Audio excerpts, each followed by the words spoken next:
Oke, selamat malam semua. Kita akan boleh dikatakan mempelajari atau mungkin mengulang ya, karena yang lalu Pak Theo juga sudah sampaikan sebenarnya ya. Lalu minggu kemarin Pak Bambang, dan ini saya mau menyampaikan sebenarnya kalau kita melihat bagian ini, Bapak Ibu, coba kita lihat di sini, saya share PPT-nya ya, Bapak Ibu boleh memperhatikan, pendek saja hanya 14 slide. Nah, kita bisa melihat ya dari topiknya kan anugerah keselamatan ya, Bapak Ibu, kita bisa melihat di situ. Nah, kemarin kita sudah mendengarkan Pak Bambang ya, perbedaan yang tadi Pak Sarip juga singgung. Sebenarnya semua agama kepercayaan itu kalau bicara soal keselamatan ya, salah satu ajaran yang lain banyak tentang Allah, Yesus, dosa itu ada Bapak Ibu. Tapi khusus malam ini kita merenungkan, mempelajari tentang keselamatan. Jadi dibagi dua saja, Kristen dan non-Kristen. Ya, kalau Kristen itu jelas kan di Efesus 2 ayat 8 dan 9 itu bunyinya dikatakan karena kasih karunia kamu diselamatkan melalui iman. Itu bukan hasil dari usahamu, bukan hasil dari pekerjaanmu, supaya jangan ada seorang pun yang memegahkan diri. Nah, jadi kalau mau jujur, di dalam kekristenan itu ada istilah kasih karunia atau anugerah. Ya, karena kasih karunia kita diselamatkan. Nah, artinya apa? Jelas di situ. Anugerah itu kan pemberian. Jadi pemberian yang seperti apa? Pemberian yang sebenarnya tidak layak diterima oleh manusia. Nah, kenapa disebut tidak layak? Nanti kita akan melihat berikutnya, karena manusia itu sudah berdosa. Ya, Allah itu suci. Nah, sebenarnya menurut logika, ya nggak mungkin orang berdosa ya sudah dihukum saja. Kan begitu ya, saudara. Tapi kita melihat di dalam Alkitab, justru itu diberikan kepada manusia, saudara. Nah, bukan karena kebaikan manusia, tidak. Tapi diberikan Allah kepada manusia karena kebaikannya Tuhan. Jadi sederhananya adalah Allah itu yang memulai berinisiatif, lalu manusia meresponinya. Dan ini tidak boleh dibalik ya, saudara. Tidak boleh dibalik, karena Alkitab tidak pernah mengajarkan yang terbalik. Jadi Allah yang mula-mula berinisiatif, lalu manusia yang meresponinya. Nah, contohnya apa? Di Kejadian pasal 3, ketika manusia jatuh dalam dosa, kalau kita baca, Bapak Ibu, maka ketika Adam dan Hawa berdosa, mereka kan takut. Karena takut melanggar perintah Tuhan, lalu bersembunyi. Nah, secara sederhana, sampai kapan bersembunyi? Terus bersembunyi, saudara. Kalau seandainya Allah tidak turun dari surga ke Taman Eden waktu itu, ya pasti Adam dan Hawa terus bersembunyi kan. Makanya di sini Allah yang berinisiatif. Allah yang turun dari surga mendatangi manusia. Nah, ini yang ditulis di Alkitab ya, Bapak Ibu. Nah, kalau non-Kristen, ya apapun yang mungkin sudah dijelaskan Pak Hamba kemarin, nah ini memang bukan anugerah, tapi perbuatan baik atau berlakulah jasa upah. Jadi aku melakukan A, B, C, lalu diberi upah oleh Tuhan A, B, C. Nah, ini ya, jadi konsepnya terbalik. Kalau yang atas dari Allah, yang berinisiatif, kalau yang non ini, saudara, dari manusia yang istilahnya apa? Berinisiatif. Ya melalui apa? Usaha, pekerjaan, amal, ibadah, dan lain sebagainya yang dilakukan itu. Nah, secara sederhana manusia yang berusaha mendatangi Allah dengan berbagai macam usaha yang dilakukan. Ya, benar ya, saudara. Kalau kita melihat ya di luar kekristenan, kan ini ceritanya. Tidak pernah mengenal Allah yang mendatangi manusia berdosa. Pernah enggak Bapak Ibu membaca atau mendengar ya khotbah atau ceramahnya itu? Enggak. Selalu manusia yang berusaha sekuat tenaga gitu ya. Supaya apa? Supaya Tuhan berkenan atas dia. Nah, coba renungkan lagi, kalau seandainya semuanya itu berhasil, ya, maka Yesus Kristus tidak mungkin datang ke dalam dunia ini. Karena sudah bisa diselesaikan oleh manusia itu sendiri, ya, dengan usahanya, perbuatannya, dan lain sebagainya. Tapi faktanya kan tidak. Sejarah mencatat, agama-agama juga mempercayai bahwa Yesus Kristus datang ke dalam dunia.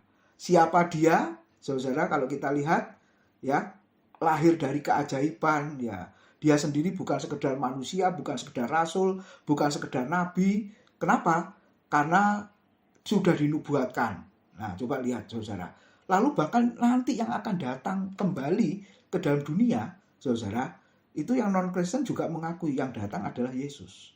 Nah, jadi kalau kita lihat di sini, kalau perbuatan baik manusia itu dapat berusaha mendatangi Tuhan, saudara, dan itu berhasil, maka Yesus Kristus tidak mungkin datang ke dalam dunia. Kenapa sia-sia? Nah, makanya karena manusia tidak bisa menyelesaikan itu, maka harus ada pribadi lain yang bisa menyelesaikan, yaitu Yesus. Oke, nah tujuannya apa? Kita mengerti tentang keselamatan, saudara, supaya kita dapat memahami, ya. Dan yang kedua, mengalami yang penting. Jadi memahami dan mengalami yang namanya keselamatan. Ada orang yang tidak mengerti itu keselamatan, oke. Ketika belum mengerti keselamatan itu, nggak mungkin bisa mengalami dengan penuh keyakinan. Makanya yang ada adalah keraguan. Ya saudara, yang ada adalah keraguan. Kenapa? Karena belum mengerti dan sekaligus mengalami itu. Nah, saya berharap malam hari ini kita semua bisa memahami dan mengalami bahwa keselamatan itu anugerah, pemberian Allah. Melalui apa? Iman atau percaya kepada Tuhan Yesus Kristus. Nah, Alkitab menuliskan seperti ini. Nah, kemarin kita diskusi, ada salah satu yang berkata, kok enak, kok mudah ya, percaya saja kepada Tuhan Yesus, selamat. Nah, Bapak Ibu, kita mungkin pernah mendengar begitu ya, kok gampang, kok mudah, percaya Yesus selamat. Lalu saya menjawab, loh, memang Alkitab mengatakan begitu. Iya kan? Percayalah kepada Tuhan Yesus Kristus, engkau selamat. Jadi, itu bahasanya Alkitab. Yang ngomong bukan sembarang manusia, itu firman Tuhan. Nah, jadi kalau kita mengatakan kok mudah, ya mudah. Kenapa? Karena Alkitab yang mengatakannya, saudara. Nah, ini yang harus kita pahami. Oke, kita melihat kenapa kok perlu keselamatan. Apakah itu keselamatan? Saya buat pertanyaan-pertanyaan ya. Semoga pertanyaan ini mewakili pertanyaan kita malam hari ini. Jadi kalau begitu, apakah arti keselamatan? Artinya kelepasan manusia dari akibat-akibat dosa. Terutama kelepasan dari dosa dan kematian kekal melalui penebusan Kristus. Kenapa saudara? Roma pasal 3 mengatakan upah dosa adalah maut atau kematian. Ingat perintahnya Tuhan kepada Adam dan Hawa, kalau engkau memakan buah ini, engkau pasti mati. Ya kan? Kejadian pasal 3, engkau pasti mati. Bukan mungkin mati, tapi pasti mati. Saudara. Jadi kematian dikubur secara fisik, tapi ada juga kematian arti yang lain, saudara. Kematian kekal atau hukuman kekal atau masuk neraka. Nah, jadi kita lihat kalau Yesus tidak datang, maka manusia yang dikatakan berdosa tadi masuk ke dalam kematian kekal, saudara. Nah, jadi ketika Yesus menyelamatkan kita, artinya kita orang berdosa dilepaskan dari kematian kekal itu. Dilepaskan dari hukuman kekal itu. Nah, kita perhatikan ada dua macam dosa. Ini yang harus diingat. Yang pertama dosa warisan. Nah, warisan dari Adam dan Hawa. Dan ini sudah diselesaikan ketika saya dan saudara percaya kepada Kristus. Karena Yesus mati bagi dosa kita, menebus dosa kita, ini sudah diselesaikan. Satu kali, Bapak Ibu. Jadi kita yang sudah percaya Yesus dengan sungguh-sungguh, sudah tidak mewarisi dosa Adam lagi. Karena sudah diselesaikan, ditanggung oleh Kristus. Tapi ada juga yang kedua. Nah, ini yang terus-menerus ada, yaitu dosa di dalam pikiran, dosa di dalam hati, dan dinyatakan melalui perbuatan. Ini yang terus ada. Kenapa? Ingat, ini saya senang dengan bahasanya Pak Burhan ya, saudara-saudara, pendosa. Nah, hari ini izin ke saya, ada di Jakarta, beliaunya lagi dinner sama teman-teman rekan kerja di sana. Jadi tidak bisa join malam hari ini. Nah, ingat, kita yang sudah diselamatkan oleh Kristus, kita ini mantan orang berdosa. Atau istilahnya pendosa itu. Nah, ilustrasi yang sederhana, ini saya ambil dari Pak Bambang ini cerita kepada saya. Katakanlah ada seorang yang dipenjara karena dia membunuh. Betul ya? Lalu divonis, berapa pembunuh itu? 10 tahun katakanlah? Oke ya, atau 5-10 tahun katakanlah. Lalu ketika narapidana ini keluar, memang namanya kan bukan narapidana, ya saudara, karena sudah keluar, sudah bebas kan. Namanya apa? Mantan. Ada surat keterangan ini biasanya. Nah, kalau melamar pekerjaan atau apa, kalau ada surat keterangan ini pasti kita ditolak ya, saudara. Pasti ditolak, gitu. Apalagi ada urusan dengan polisi kejahatan, pasti ditolak, saudara. Makanya ada SKCK itu, surat keterangan itu ya, saudara, kelakuan baik dulu namanya ya. Nah, mantan napi. Jadi kenapa engkau dulu di penjara pernah membunuh, pernah melakukan kejahatan? Sekarang enggak. Nah, saudara ingat, istilah mantan napi itu terus dikenal. Ya kan? Nah, sama. Kita ini mantan orang berdosa, saudara. Tapi kita sudah tidak mau melakukan dosa lagi. Benar ya Bapak Ibu? Seperti mantan narapidana, kalau dia sudah keluar dari penjara, apa masih melakukan dosa? Kalau dia masih melakukan dosa, berarti dia ingin masuk penjara lagi. Dan biasanya kalau masuk lagi, hukumannya lebih berat. Nah, jadi kalau sudah keluar dari penjara, nggak mungkin dia mau melakukan kejahatan lagi.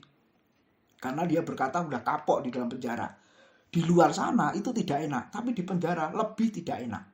Kalau saya pernah melayani di LP itu ngomongnya begitu, saudara. Ya, di luaran itu nggak enak, Pak. Tapi di sini, di penjara, lebih nggak enak. Loh, coba bayangkan, saudara. Jadi siapa yang mau masuk ke penjara lagi? Nggak mungkin. Nah, supaya jangan masuk ke sana, berarti orang itu tidak mau melakukan kejahatan lagi. Nah, makanya, saudara, ini terus muncul. Makanya di dalam doa sebelum ibadah, kita akan selalu berdoa apa? Pengakuan dosa, entah dalam hati, pikiran, mungkin perbuatan, perkataan, ya saudara. Makanya kita minta ampun. Loh, berarti terus menerus? Enggak, dalam arti tidak disengaja ya Bapak Ibu. Tapi namanya orang loh. Ya, kita tidak tahu ngomong menyakiti hati orang lain. Ya, kita nggak sadar itu. Tapi orang lain bisa sakit hati karena omongan kita. Bisa kan seperti itu. Makanya Yesus di dalam doa Bapa kami itu relevan sampai hari ini kan. Dan ampunilah kami akan kesalahan kami, seperti kami pun mengampuni orang yang bersalah kepada kami. Nah, itu doa Bapa kami diajarkan oleh Tuhan. Berarti Yesus juga menyadari kita yang mantan orang berdosa, saudara, sangat mudah untuk jatuh dalam dosa. Tetapi sekali lagi, ada Roh Kudus yang memampukan, menguatkan kita untuk kita tidak jatuh dalam dosa. Oke, lalu siapa yang perlu keselamatan? Nah, keselamatan adalah keperluan, kebutuhan setiap orang. Ini Roma 3, 23, 24. Karena semua orang telah berbuat dosa dan telah kehilangan kemuliaan Allah. Dan oleh kasih karunia telah dibenarkan dengan cuma-cuma atau gratis karena penebusan dalam Kristus Yesus. Tadi saya sudah sampaikan. Kalau yang lain dapat menyelamatkan, maka Yesus Kristus tidak perlu datang ke dalam dunia. Tapi faktanya tidak ada yang lain yang dapat menyelamatkan. Hanya Kristus, kata Alkitab. Nah, istilah gratis itu kitanya gratis. Tapi bukan berarti gratis tidak ada yang bayar kan. Ketika saudara mengajak makan orang gratis, pasti ada yang bayar. Kita diajak makan gratis, pasti ada orang yang membayarnya. Demikian juga dengan dosa kita.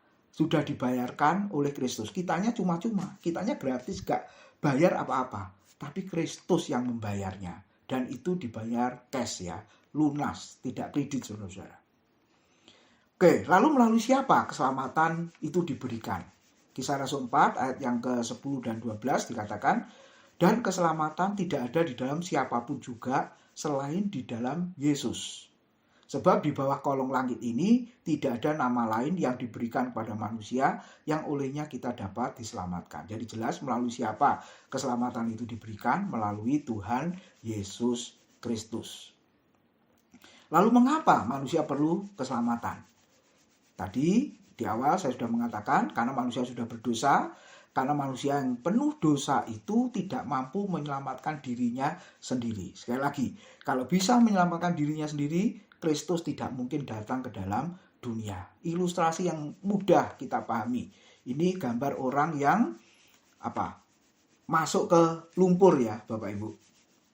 Nah, coba lihat ketika masuk ke dalam lumpur, apakah bisa menyelamatkan dirinya sendiri? Semakin dia bergerak, semakin dia tenggelam. Betul ya? Nah, bagaimana solusinya supaya orang yang dari masuk ke lumpur, terjebak ya di dalam lumpur itu bisa menyelamatkan. Dari dirinya sendiri nggak mungkin bisa. Makanya ada orang lain, ada kuasa lain, ada tangan lain yang memegang tangan orang ini, saudara. Nah, siapakah itu? Tangan itu adalah tangan Yesus. Dan kita yang sudah terjerumus ke lumpur dosa, kita tidak bisa berbuat apa-apa kecuali kita mengangkat tangan, kita menyerah, dan Tuhan turun tangan untuk mengangkat kita dan memindahkan, mengeluarkan kita dari lumpur dosa itu. Nah, makanya saudara-saudara kita bisa melihat. Jadi sangat perlu keselamatan, sangat perlu. Kenapa? Karena manusia yang sudah berdosa ini tidak dapat mampu menyelamatkan dirinya sendiri. Lalu yang kedua, kita bisa melihat ya Yesaya 64 ayat yang ke-6. Ya, saudara. Karena segala perbuatan baik manusia ternyata tidak bisa mencapai, ini yang penting, standar atau ukurannya Allah. Coba kita lihat ya. Demikianlah kami sekalian seperti seorang najis. Pertama. Yang kedua, segala kesalahan kami seperti kain kotor. Ketiga, kami sekalian menjadi layu seperti daun, dan kami lenyap oleh kejahatan kami seperti daun dilenyapkan oleh angin. Coba lihat. Jadi seorang yang najis, seorang yang berdosa, lalu segala kesalahan, kebaikan kami seperti kain kotor. Ya, saudara, maaf ada yang menafsirkan, menjelaskan ini benar apa ya, saudara? Maaf, ada yang menjelaskan pembalut katanya. Gitu ya. Jadi saking kotornya seperti itu di hadapan Tuhan. Nah, sekarang bayangkan kalau seperti ini bagaimana, saudara? Makanya tidak bisa mencapai standarnya Tuhan. Nah, salah satu definisi dosa adalah tidak sesuai dengan standar ukurannya Tuhan. Nah, kita mungkin mengaku berkata kita semua punya standar, betul ya, saudara. Standar hidup harus begini, begini, begini, saudara ya. Standar apa sajalah. Tapi coba lihat Allah, bagaimana standarnya. Makanya tidak mungkin, saudara. Lalu Efesus 2 ayat yang ke-8, 9, 10, ya, ayat 9, itu bukan hasil pekerjaanmu, jangan ada orang yang memegahkan diri. Sebab kalau pekerjaan perbuatan baik itu jadi pertimbangan untuk diselamatkan, saudara, maka pasti banyak sekali orang yang akan sombong. Ya, kalau seandainya keselamatan bisa dibeli dengan uang, maka hanya orang-orang kaya saja yang punya uang yang diselamatkan. Lalu orang miskin yang tidak punya uang nggak mungkin bisa diselamatkan. Makanya kita mengatakan itu bukan hasil usahamu, bukan hasil pekerjaanmu, supaya apa? Jangan ada seorang pun yang sombong. Lalu berikutnya, bagaimana manusia dapat keselamatan? Nah, manusia diselamatkan sekali lagi karena kasih karunia Allah, bukan hasil usaha atau perbuatan baiknya. Nah, ini terjadi melalui karya penebusan Yesus yang telah mati karena dosa-dosa kita, supaya di dalam Dia kita dibenarkan oleh Allah. Keselamatan ini harus diterima melalui iman dan yang penting dibuktikan dalam pertobatan. Nah, sekali orang salah paham di sini. Yang penting percaya tapi nggak pernah hidup dalam pertobatan. Nggak, saudara. Atau sebaliknya, yang penting pertobatan berbuat baik tapi tanpa percaya kepada Kristus. Juga nggak bisa, saudara. Makanya di sebelah ini ada koin uang ya, Bapak Ibu Saudara. Ini ada dua sisi ya yang tidak bisa dipisahkan. Kalau kita punya uang koin atau uang kertas ya, yang satu sisi ada nilainya, tapi sisi berikutnya kosong, laku nggak uang kita, saudara? Pasti nggak laku. Makanya ini dua sisi yang tidak bisa dipisahkan. Iman dan pertobatan itu tidak bisa dipisahkan. Nah, apakah itu? Coba kita lihat. Iman adalah sebenarnya di buku-buku itu bukan hanya dua ini ya, tapi ini yang saya ambil, saudara. Kalau ada buku judulnya 8 tiang keselamatan. Jadi penulis ini, saudara, memberikan 8 aspek. Ya, iman, pertobatan, perpalingan, macam-macam, saudara. Tapi malam ini saya bahas dua ini, karena ini seperti koin dua sisi itu tadi, yang tidak bisa dipisahkan. Nah, iman itu apa? Percaya dan mengenal, serta mengandalkan Yesus saja sebagai Tuhan dan Juru Selamat untuk memperoleh hidup kekal. Kita sudah ya percaya Bapak Ibu kepada Yesus Kristus yang adalah Tuhan dan satu-satunya Juru Selamat. Nah, itu sikap kita, respon kita atas anugerah. Tapi sisi yang lain yang namanya pertobatan. Apakah itu keadaan di mana seseorang yang berdosa menyesal karena dosa-dosanya yang dinyatakan kepadanya oleh terang firman Tuhan dan gerakan Roh Kudus sehingga dengan kehendaknya sendiri, kesadaran, ia mengubah pikirannya dan hatinya lalu berbalik dari dosanya dan berpaling kepada Allah. Nah, saya harap dua hal ini bisa kita pahami. Jadi tidak bisa dilepaskan salah satu, tidak. Ketika kita percaya sederhananya Yesus Kristus satu-satunya Tuhan dan Juru Selamat pribadi kita, maka hidup kita akan ada dalam pertobatan setiap saat, setiap waktu. Perubahan, penyesalan, saudara. Dan ini bukan karena kemampuan kita loh ya. Kita mengatakan kemampuan Roh Kudus juga yang menolong kita, saudara. Dengan kesadaran kita kembali kepada Tuhan. Oke, sedikit lagi. Kalau begitu, apakah yang akan terjadi bagi seorang yang sudah menerima Tuhan Yesus Kristus? Nah, ayat ini berlaku, Bapak Ibu. Roma 8 ayat 28 sampai 30. Ya, saya baca.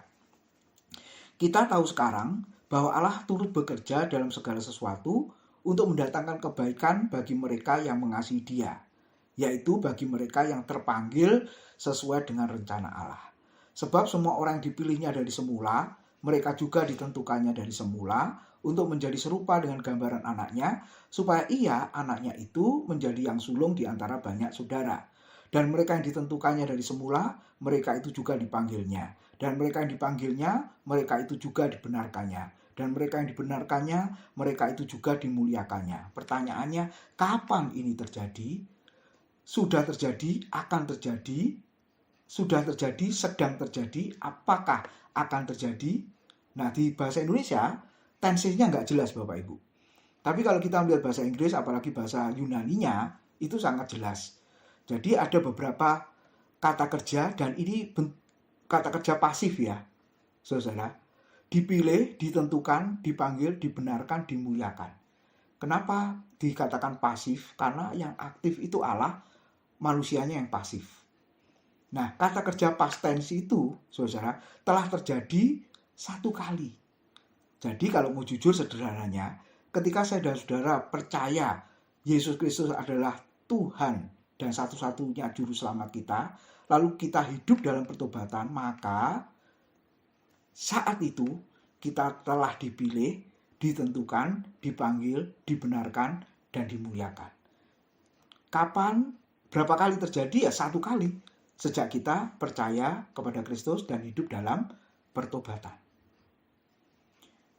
Nah, yang akhir, kalau begitu apakah yang terjadi bagi seorang yang sudah menerima Tuhan Yesus Kristus? Ini bahasa Alkitab. Hidup dalam kasih karunia. Atau dengan kata lain, menghidupi keselamatan itu. Coba Kisah Rasul 4 ayat 33. Ini bagus sekali. Dan dengan kuasa yang besar, rasul-rasul memberi kesaksian tentang kebangkitan Tuhan Yesus. Dan mereka semua, siapa? Orang percaya atau jemaat, hidup dalam kasih karunia yang melimpah-limpah. Bapak Ibu punya gambaran bagaimana ya hidup dalam kasih karunia yang melimpah-limpah? Ada lagu, ku ada sebab anugerahmu, itu ya saudara. Ku ada karena kasihmu. Nah saudara, lagu itu muncul karena melihat Kisah Rasul 4:33. Jadi ketika seseorang sudah diselamatkan, percaya kepada Kristus, maka orang itu hidup dalam kasih karunia yang melimpah-limpah. Nah apa artinya hidup dalam kasih karunia yang melimpah-limpah? Hidup dalam ketaatan sebenarnya. Nah ini ayat yang seringkali disalahpahami. Coba sekali lagi saya berusaha menjelaskan dengan sederhana. Filipi 2 ayat 12 sampai 16 yang berbunyi demikian. Hai saudara-saudaraku yang kekasih, kamu senantiasa taat. Kamu selalu taat. Nah ini artinya hidup dalam kasih karunia berlimpah-limpah tadi. Karena itu tetaplah kerjakan keselamatanmu dengan takut dan gentar. Bukan saja seperti waktu aku masih hadir, tetapi terlebih pula sekarang waktu aku tidak hadir. Karena, ini yang harus diingat ayat 13. Allah lah yang mengerjakan di dalam kamu, baik kemauan maupun pekerjaan menurut kerelaannya. Nah, apa arti kerjakan keselamatanmu? Saudara, nah kita mungkin tidak mahir bahasa Yunani, karena kita orang biasa yang membaca ini ya. Tapi sebenarnya jawabannya itu di ayat 14, 15, dan 16. Saudara. Jadi ketika Paulus atau firman Tuhan tadi mengatakan kerjakan keselamatanmu atau hidup dalam ketaatan atau hidup dalam kasih karunia yang berlimpah, sebenarnya ada 3 hal. Yang pertama, saya dan saudara ketika melakukan segala sesuatu dengan tidak bersungguh-sungguh dan berbantah-bantahan, berarti kita sudah mengerjakan keselamatan itu. Saudara. Lalu yang kedua, supaya kamu tiada beraib dan tiada bernoda sebagai anak-anak Allah. Nah, ini kontennya yang sudah diselamatkan ya. Yang tidak bercela di tengah-tengah angkatan yang bengkok hatinya dan yang sesat ini, sehingga kamu bercahaya di antara mereka seperti bintang-bintang di dunia. Jadi apa artinya kerjakan keselamatan? Saya dan saudara harus berfungsi sebagai bintang, terang, yang terus bercahaya di tengah dunia yang penuh kegelapan ini. Di tengah angkatan yang bengkok hatinya dan yang sesat. Di tengah dunia yang jahat ini. Ya, di pekerjaan kita, saudara, di keluarga, ya, di lingkungan kita, dimanapun kita berada. Ada satu contoh yang kemarin saya khotbahkan itu tentang Lot. Kalau kita baca Alkitab, Lot itu kisah hidupnya gimana Bapak Ibu? Tinggal di tengah-tengah dunia yang jahat, yaitu Sodom dan Gomora. Hidupnya penuh dengan amoral dan kenajisan. Terus kata Alkitab apa? Saudara, coba di dalam 2 Petrus ya, saya ingat. Tidak ada di slide itu, coba kita, kalau ada Alkitab di situ kita buka. Di dalam surat 2 Petrus pasal yang ke-2, saudara, ayat yang ke-6, 7, dan 8. Coba saya baca 2 Petrus 2 ayat 6 sampai dengan ayat yang ke-8. Dan jikalau Allah membinasakan kota Sodom dan Gomora dengan api, dan dengan demikian memusnahkannya dan menjadikannya suatu peringatan untuk mereka yang hidup fasik di masa-masa kemudian, tetapi ia menyelamatkan Lot, orang yang benar, yang terus-menerus menderita oleh cara hidup orang-orang yang tidak mengenal hukum dan yang hanya mengikuti hawa nafsu mereka saja, sebab orang benar ini tinggal di tengah-tengah mereka dan setiap hari melihat dan mendengar perbuatan-perbuatan orang-orang Sodom yang jahat itu, sehingga jiwanya yang benar itu tersiksa. Bapak Ibu, apakah kita merasakan, ya, mengalami seperti Lot, tinggal di lingkungan yang jahat, tinggal di lingkungan yang berdosa, cara hidup, ya, kebiasaan hidup yang melawan Tuhan. Lalu pertanyaan berikutnya, Lot kata Alkitab tadi, dia menderita, jiwanya tersiksa, batinnya menderita. Nah, sudah lihat ya, Lot tidak terpengaruh. Lot tidak ikut-ikutan berbuat jahat. Nah, ketika memposisikan dirinya seperti itu, dia sudah mengerjakan keselamatan. Lalu yang ketiga, apa artinya mengerjakan keselamatan? Sambil berpegang pada firman kehidupan, agar aku dapat bermegah pada hari Kristus, bahwa aku tidak percuma berlomba dan tidak percuma bersusah-susah. Saya dan saudara memiliki kehidupan yang terus dituntun oleh firman itu. Hidup sesuai dengan firman, saudara. Itu artinya mengerjakan keselamatan. Nah, kalau kita mundur, ya saudara, Paulus mengatakan apa? Baik aku hadir atau tidak. Nah, contoh sederhana saja. Sebelum ada CCTV ya, kalau di lingkungan pekerjaan ada bosnya atau pimpinannya di satu ruangan. Lalu sikap karyawan itu bagaimana, saudara? Kerja sungguh-sungguh apa sungguh-sungguh kerja ya? Karena ada pimpinannya yang ada di tengah-tengah yang mengawasi. Supervisornya katakanlah. Pasti sungguh-sungguh kerja, saudara. Ya kan? Nah, kalau bosnya nggak ada, katakanlah. Hore, bos keluar negeri. Akhirnya karyawannya main game, saudara-saudara. Nah, Paulus mengatakan tidak boleh begitu. Baik aku hadir atau tidak, engkau harus tetap kerjakan keselamatan dengan cara apa? Saudara, 3 tadi. Melakukan segala sesuatu dengan serius, sukacita, penuh tanggung jawab, lalu berfungsi sebagai terang yang terus menyala seperti bintang di tengah kegelapan, seperti Lot, walaupun tinggal di lingkungan berdosa, dia tidak ikut berdosa. Dan yang ketiga, hidup sesuai dengan firman Tuhan. Nah, ini secara sederhana yang boleh saya sampaikan ya. Tuhan memberkati. Saya serahkan ke Pak Syarif. Saya tambah sedikit. Pertanyaan Pak Haryono, apakah keselamatan bisa hilang apa tidak? Seringkali mahasiswa saya juga tanya seperti itu. Oke, saya jawab. Yang pertama, pertanyaan itu tidak ada di Alkitab. Coba cari ayatnya Apakah pernah tertulis keselamatan bisa hilang? Saudara, itu dulu ya. Kita nggak pernah menemukan ada ayat yang mengatakan keselamatan bisa hilang. Lalu yang kedua, kita bisa kehilangan keyakinan keselamatan atau ragu kita ini diselamatkan apa belum. Nah itu bisa. Ya, sekali lagi. Jadi keraguan akan keselamatan, keyakinan akan keselamatan itu bisa hilang. Nah, kenapa kok keraguan keyakinan itu bisa hilang? Karena mengalami pergumulan bisa. Contoh Yohanes Pembaptis. Yohanes Pembaptis ini kan hamba Tuhan luar biasa. Dia yang membaptis Tuhan Yesus, ya. Lalu waktu dia masuk penjara, saudara, ditangkap dan akhirnya nanti dipenggal kepalanya, apa yang terjadi? Ketika murid-murid Yohanes Pembaptis itu mengunjungi Yohanes Pembaptis di penjara, Yohanes Pembaptis itu ragu loh. Itu yang datang itu siapa? Loh, padahal dia yang membaptis Yesus, saudara-saudara. Ya loh? Jadi suruh menyampaikan ke murid-muridnya, tanyakan kepada orang itu, Mesias maksudnya, apakah engkau Mesias yang dijanjikan? Loh, jadi kalau kita lihat, memang pergumulan itu bisa membuat ragu-ragu ya, saudara. Ragu-ragu akan kehadiran Tuhan. Tuhan itu dekat sama kita apa tidak, itu kan kita ragu-ragu di situ. Nah, jadi kalau ditanya apakah bisa memiliki keraguan atas keselamatan, bisa, saudara. Lalu yang ketiga, saya jawabnya pakai Alkitab saja. Semoga ini menjawab ya. Yohanes 10 ayat 27 sampai 29. Ini semoga menjawab pertanyaannya Pak Haryono. Domba-dombaku, Yohanes 10 ayat 27 sampai 29. Domba-dombaku mendengarkan suaraku dan aku mengenal mereka dan mereka mengikut aku.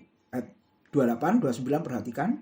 Dan aku memberikan hidup yang kekal kepada mereka dan mereka pasti tidak akan binasa sampai selama-lamanya dan seorang pun tidak akan merebut mereka dari tanganku. Bapakku yang memberikan mereka kepadaku lebih besar daripada siapapun dan seorang pun tidak dapat merebut mereka dari tangan Bapa. Jadi kita lihat yang ketiga, kalau namanya kekal itu kan berarti selamanya. Iya kan? Namanya kekal itu kan selamanya. Nah kalau hidup kekal bisa hilang berarti namanya bukan hidup kekal tapi sementara. Tapi ayat ini memberi jawaban kepada pertanyaan itu tadi.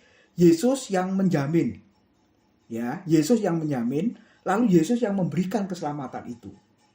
Saudara, kalau seandainya sudah menjamin keselamatan, memberikan keselamatan, lalu orang itu nggak jadi selamat, berarti bukankah Yesus itu main-main kalau begitu?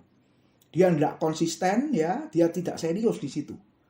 Tapi sepanjang kita baca Alkitab, Yesus itu serius, janjinya ditepati. Kalau dia berkata aku memberikan hidup yang kekal kepada mereka dan mereka pasti tidak binasa, berarti itu benar. Ya. Dan yang ketiga, tidak ada seorang pun yang bisa merebut, termasuk iblis pun tidak bisa merampas yang namanya hidup kekal atau keselamatan itu. Kenapa? Karena yang menggenggam lebih kuat, yaitu tangan Bapa, tangan Yesus di situ yang menjamin. Ya. Itu Pak Haryono, saya kembalikan ke Pak Sarir atau mungkin teman-teman yang lain boleh menambahkan. 1 Korintus 9 ayat yang ke-27. Tetapi aku melatih tubuhku dan menguasai seluruhnya, supaya sesudah memberitakan Injil kepada orang lain, jangan aku sendiri ditolak. Terjemahan lama mengatakan, jangan aku sendiri terbuang. Nah, pertanyaan pertama, apakah ini Paulus membicarakan keselamatan? Coba ada nggak ayatnya yang mengatakan keselamatan? Nah gitu ya, kalau lihat Alkitab, baca keseluruhan dulu, ini bicara apa? Ini kan nggak ngomong keselamatan ini. Iya toh? Jadi ini konteksnya apa? Paulus berbicara sebagai hak dan kewajiban rasul. Ya, supaya ketika dia memberitakan Injil, jangan sampai dia ditolak oleh orang atau pemberitaannya ditolak. Itu loh. Jadi tidak ada hubungannya dengan keselamatan ini. Ya maaf Bapak Ibu ini agak dalam ya. Hermeneutikanya, menafsirnya. Itu Jos. 9 ayat 27 Pak. 927.